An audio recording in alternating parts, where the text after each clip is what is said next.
Time wonder न होता हां, हां. कन्सिस्टंटली चांगलं काम केलं पाहिजे. हां. मग प्रत्येक वेळेला करेज सारखी वुमन सेंट्रिक फिल्म मिळेलच अशातला भाग नाहीये. नाही. पण आता फोकस याच्यावर आहे की जिथे मला क्रिएटिव्ह सॅटिस्फॅक्शन मिळतं, की हां, मग तो रोल छोटा असला तरी काही हरकत नाही. हां, पण जिथे मला परफॉर्मन्स करायला मिळतो, हां, परफॉर्मन्स ओरिएंटेड एखादा रोल असेल. हां, अर्थात असं नाहीये की अजूनही लीडसाठीच विचारतात, म्हणजे विचारणा तीच होते. हां, पण कधी-कधी आता मागच्या वर्षी एक चित्रपट केला जिथे आम्ही 6 जण आहोत. तो 6 जणांना प्रत्येक त्यांचा त्यांचा वाटा आणि तितकेच सगळ्यांचे स्ट्रॉंग कॅरेक्टर्स आहेत. तर त्या 6 जणांच्या टीममधला भाग होणं सुद्धा मला खूप मोठं वाटलं, कारण का तो चित्रपट तसा होता. ते कॅरेक्टर तसं होतं.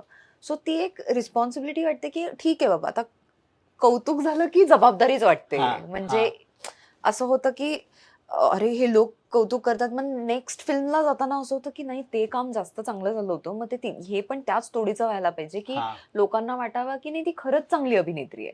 ते हां, एका चित्रपटापुरतं नव्हतं. हां, सो हा प्रयत्न ॲक्चुअली साठीच नाही, पण तो 2019 पासूनच राहिलेला आहे. हां, तिकडनं तो ॲक्चुअली बदल माझ्या डोक्यात जरा थोडासा झाला, की जेव्हा सीरीज आली होती काळेधंदे नावाची सीरीज आली होती. हां, तेव्हा पण हां, आम्ही मज्जाबरोबर इंटरव्ह्यू केला होता. हां, तर त्या सीरीज नंतर खूप कौतुक झालं आणि खूप इंडस्ट्रीमधल्या लोकांनी पण फोन करून करून सांगितलं. हां, तर त्याच्यानंतर असं वाटलं, की नाही, आता जे आपल्याला हवंय तेच करायला पाहिजे.